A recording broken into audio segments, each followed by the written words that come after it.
Maroon rights, Maroon, the status of the Maroons, that's what we're talking about today. And I'm very pleased to welcome as my first guest today the leader of the Akampong Maroons, Colonel Chief Richard Currie. Chief Currie, welcome to the program. Former Prime Minister Golding, thank you for having me, sir. It's a pleasure to be here. I'm glad we were able to get you. Now, you have been much in the news recently. The issues regarding the status and the rights of the Maroons, those are not new issues. They've been around for a long time. But since your elevation as colonel, you have been pursuing those issues with renewed vigor. What precisely are you insisting on, and what's the approach that you see towards bringing the matter to some sort of satisfactory conclusion? Thank you for that question, sir. All right, well, let me start by saying, former Prime Minister Golding, that I know you're a very diplomatic individual, right? And the way you've carried yourself through politics, and I would also gather through life, has been maintaining, a balanced approach and, giving yourself the respect of information and time to process and make accurate decisions. Now, I've been asking for just that diplomacy, because what has been missing and lacking for all this time in Maroon history is diplomacy. It's almost as if the Maroons were just a memorabilia, and there's so much more context behind that. Why? Because the Constitution, which I heard you mention earlier, doesn't make any mention of Maroons. However, there's a clause that is inserted in the Constitution, Clause 4, which speaks to previous engagements and obligations, which would have been obligations of the British, which would have now passed to the government of Jamaica. That's, to us, is saying this treaty and this document that we have here is still being regarded and should be attended to. So diplomacy is the answer. Yeah, well, I appreciate that. I appreciate the way in which you have framed that. Now, one of the things, and I'm not even so much making a suggestion, I'm just seeking to engage the discussion. One of the things that seemed to, the bone of contention seems to be the claim to sovereignty, no? Right. And that has been challenged by lawyers. The position people like Dr. Barnett and Michael Hilton have taken, Professor Bastiani, different from the position that, say, Bert Samuels has taken. But the Prime Minister, in his response to the position you have taken, was quite defiant.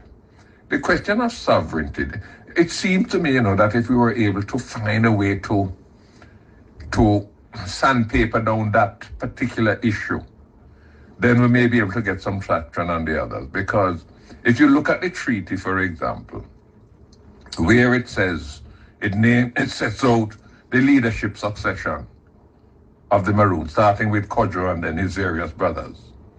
And it goes on to say that after the last brother dead, is the governor that going to appoint the chief? That can't be sovereignty. If the treaty itself is giving the white man the power to decide who is to be the leader of the Maroon. Right.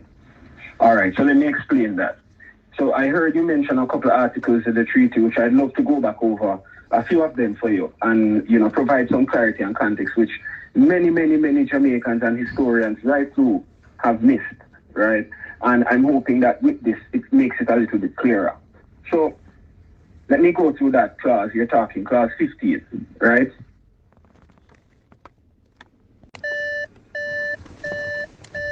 It says that Captain Kodjo shall during his life be chief in command in Trelawney Town. As you said, it goes on after his decease.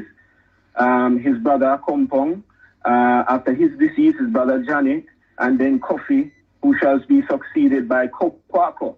And after their demise, the governor or commander-in-chief for the time being shall appoint from time to time who he thinks fit for that command, meaning the command of the militia that would join the British to defend the island in the event that there was an attack.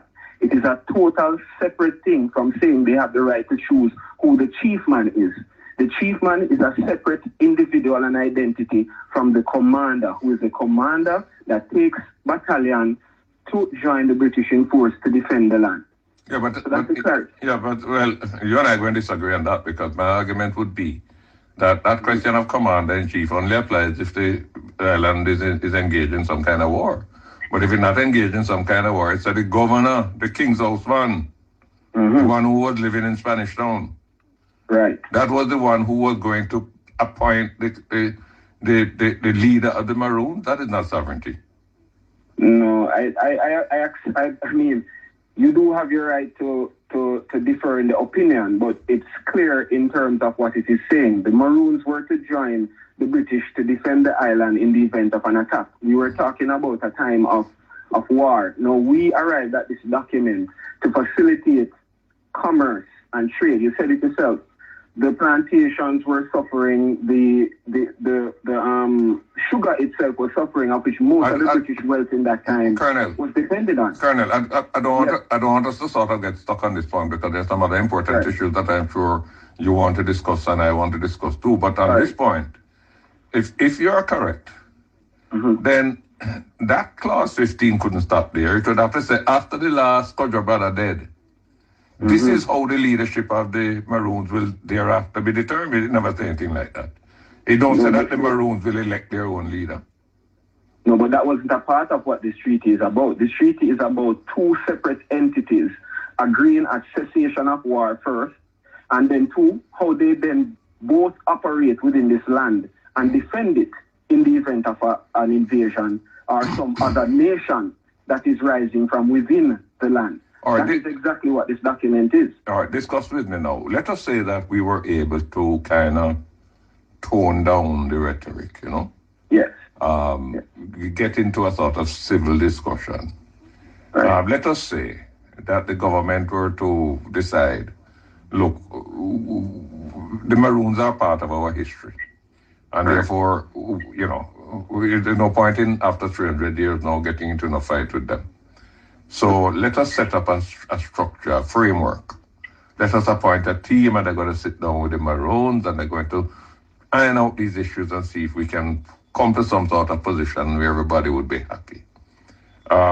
If that kind of scenario were to emerge, a couple of questions I want to put to you.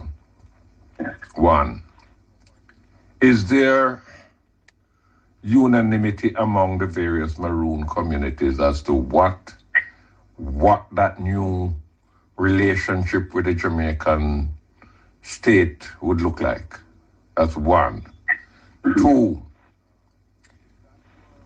is the question of sovereignty so riveted, so fixed, that is going to prevent any kind of movement on the whole issue of self-governance? Because you see, my thing is that you can have a community in Jamaica that within the framework of our laws and constitution has self-government, you know, has certain rights that are reflected, if not in the constitution, reflected in law. And Parliament could meet next week and pass a law to that effect. But we're going to have to get over this business of sovereignty.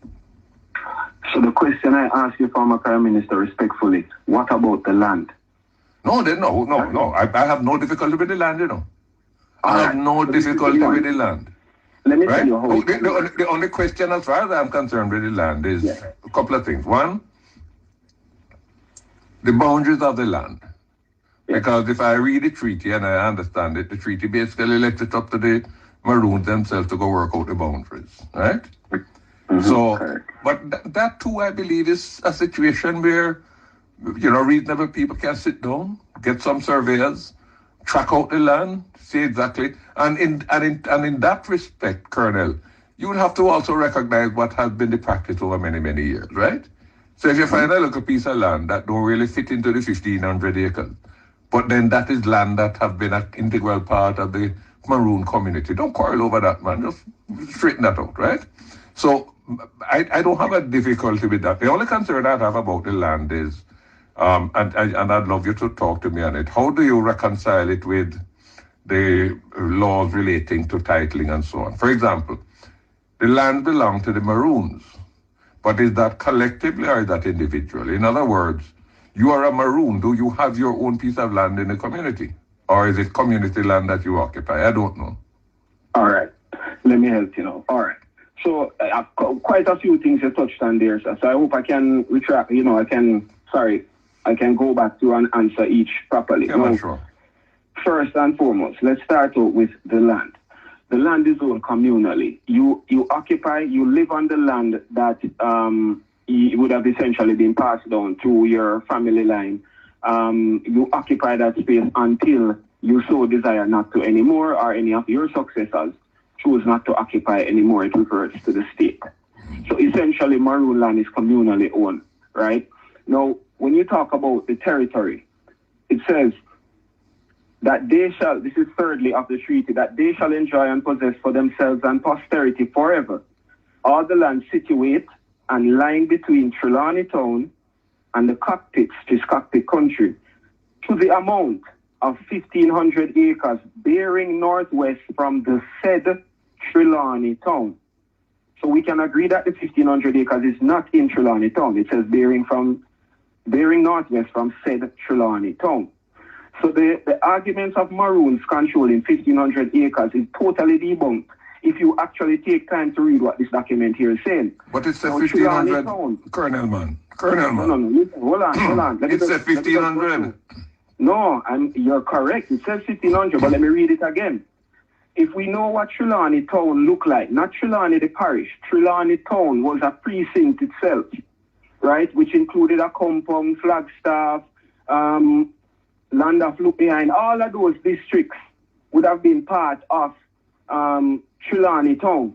Now, Trelawney Town was within cockpit country, right? So when it says they live on lands situate and lying between Trelawney Town, you're talking one parcel of land here, and the cockpits, second parcel of land here, to the amount, which means including 1,500 acres bearing northwest from the said Trelawney Town. You're going to have a difficulty there because your idea of what was given seemed to be very elastic. My idea of it is that it was very specific. If I say I'm going to sell you 100 acres of land between Halfway Tree and Crossroads, you can't go capture the whole of Halfway Tree to Crossroads. We have to agree. We have to agree. Which part between Halfway Tree and Crossroads is the 100 acres that you are to get? Okay. So we get on the ground, and you may say, well, I've been occupying this piece of Halfway Tree to Crossroads for 100 years, so this must be in it. So we say, all right, this must be in it. Make us see how the 100 going to line up. No? Follow me. With all right. We've gone a length at that discussion, and I mean, we're pretty certain and with, concrete evidence of what this document is portraying exactly is outlining the domicile of the Maroons. My suggestion to you, and I'm being presumptuous, yes, because you know more about the Maroon history than I will ever live to learn. But my suggestion to you, presumptuous as it is, yes, you can't ride the horse two ways, right? If you are holding up the treaty and say, listen, this is what the treaty say. It says we shall have control in posterity. It says this is what we shall do. This is the rights that the treaty give us. And then when the treaty says 1,500 acres, they say, no, is that really 1,500? It's enough more than that. You're going to run into some trouble.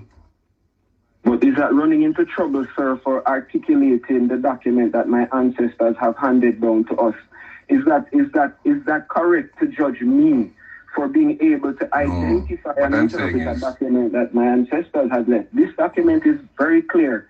I mean, the problem is that we've encountered in the last year in Jamaica particularly is the level of, I don't want to make it seem as if I'm being disrespectful, but I'm being frank, is that the competence as it relates to international law and treaty law is not really there. And then we have many persons who have had their input. They haven't taken time out to understand other interpretations and readings. We have documents, right, to support this thing, to make us not sound crazy. But people still come off making us seem like we're crazy and we're talking something that doesn't exist. How do you... The fact is, let me tell you, in 1962, what has happened when Jamaica approached the Queen for independence, a big void was left in that the Maroons weren't informed, the Maroons weren't contacted. And that was evident in findings that we've come across in direct mails and letters from members of Parliament in the House of Commons, asking of Bustamante in his arrival, what is the position of the Maroons now and what is their status likely to be after?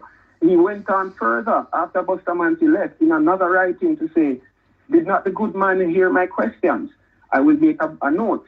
The fact is we do not want to challenge the Maroons on this situation to have them go back to the Queen over something that could be amicably resolved.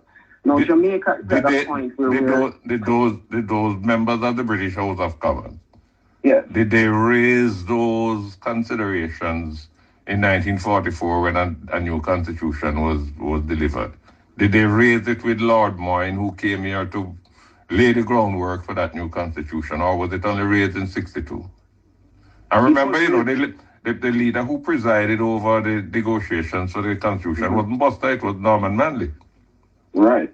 The questions were directed at Bustamante, though, I'm saying that what we have found is that there was some amount of contact and discussion that ought to have taken place then that didn't. It was important enough for it to be put on the file, right, that this was an objection and that is to be noted because it would be source for future contention. Where are we today? We're in a serious contention because, again, we're at a point of Jamaica moving to a republic status, which is great. We are for that. But what does it then mean? Because up until this date, there has been no attention paid respectfully to this document and what it stands for. We've had the British High Commissioner come here 2 times, back to back. How do we reaffirm that this document still stands? So how do we move forward? How do we have to, yes. How do we reconcile the sovereignty claim with the authority of the government? For example, Okay. Let us say a man down in Magati kill another man and him run into Maroon into a compound to go hide out. Can the police enter a compound to apprehend that man, or have to get permission? Or they have to get permission? Let me read this for you. Ninthly, that if any Negro shall hereafter run away from their matters or owners, and shall fall into Captain Cudjoe's hands, they shall immediately be sent back to the chief magistrate. You notice it didn't say plantation. These were criminals. Chief magistrate, or the next parish where they were taken. Answer my question. So let me say this to you. Because I'm not talking about a slave that run away. I'm talking about a man who has committed a crime. Hold on, he's a fugitive. So, of course, just like in international arrangements and diplomatic engagements where countries and nations have extradition clauses and extradition treaties, this is no different from what that is. So if there's a criminal that comes into the state or into the state of a compound and we find that person to be culpable and is a wanted person, then by all means. So you have to find the person culpable. No, if it is no. I'm saying. So what you're saying is What you're saying is, if he is wanted for a crime, right? If he's wanted for a crime, right? Then he has to. If he is here and hiding out, we cannot provide safety for criminals. We cannot stand for lawlessness. That's not what we're built on. What would happen in the island? So what would happen? What would happen is we would make contact with the police if there's a warrant out for that person. I'm asking. I want a specific answer from you, Colonel. Because Go ahead. You're sharp. Go ahead. When the police vehicles head into a compound because them have information that the man is in there, what happens when they get to the perimeter of a compound? Are you saying that they have no right to come in there to go hunt down the man? They must wait for you to hand him over, or they must apply for extradition? I did not say that. What I'm saying is, as in the past, where there was an engagement and agreement in place as to how you handle these matters.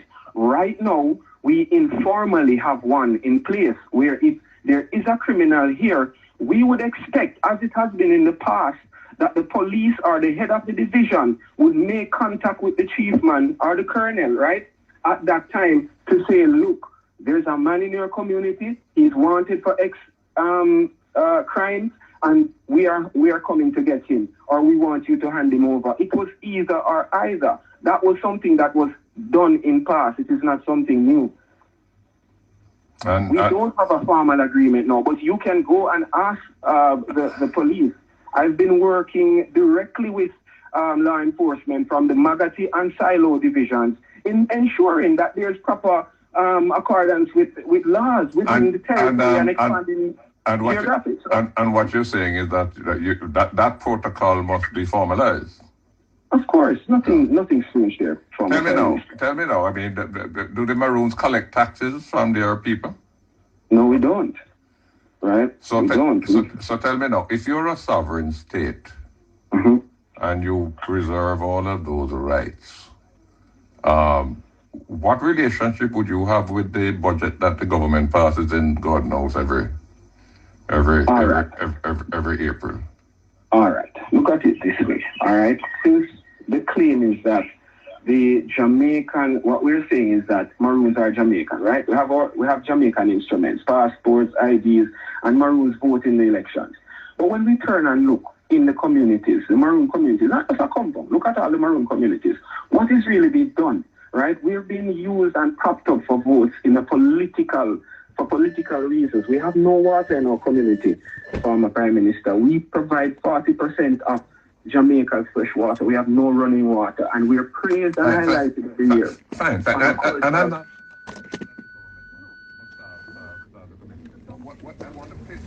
I want to pin it down.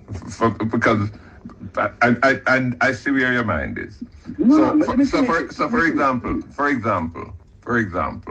Yes. We get a lot of aid from America, no? Yes. And from England. Yes. To help with our schools or to help with our hospitals. So in a sense, what you're saying is that the sovereign compound, what would be expected the Jamaica government, same way like how America gives Jamaica aid. We're a sovereign country, they're a sovereign country. That the Jamaican government would provide aid. Not an entitlement, because we can't compel America to give us nothing. But we say to them, boy, we need help, and they help us. Is that the position you're putting up a compound in? Yes. It's not an entitlement. Yes. But it's an expectation. Listen, I humbly submit that forever what we've been looking for is understanding what this relationship is on paper, because it doesn't exist. The fact is, we have been operating in a very grey space, which has caused a lot of contention and problems. The situation with the police last year, one example. Police really don't know how to operate when they come into the space or interact with the colonel and his administration. Now, it's a similar thing in the U.S., as you mentioned earlier, where the U.S. government has certain recognition of tribal nations and their rights and privileges and their lands. I want you to do a little research for me. I know you like to do researches as well. There's a document called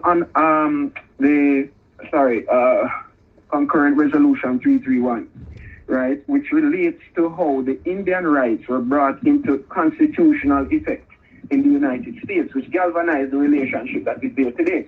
Now, is it perfect? No, it might not be perfect. But guess what? There are nations of people out there living in their autonomous regions and realizing in their true potential, their tribal realities as indigenous and First Nation peoples. Now, you said Kinda, which is Hebrew Ashanti, or one family. This is the recognition that there's a separateness on the island, but together we are one family. Now, without the recognition of that separateness, Honorable Prime Minister, there cannot be unity amongst the people. Out of many, one people. Sammy, I'm sure you're familiar with the arrangements involving the Kalinagos in Dominica. Yes, very much.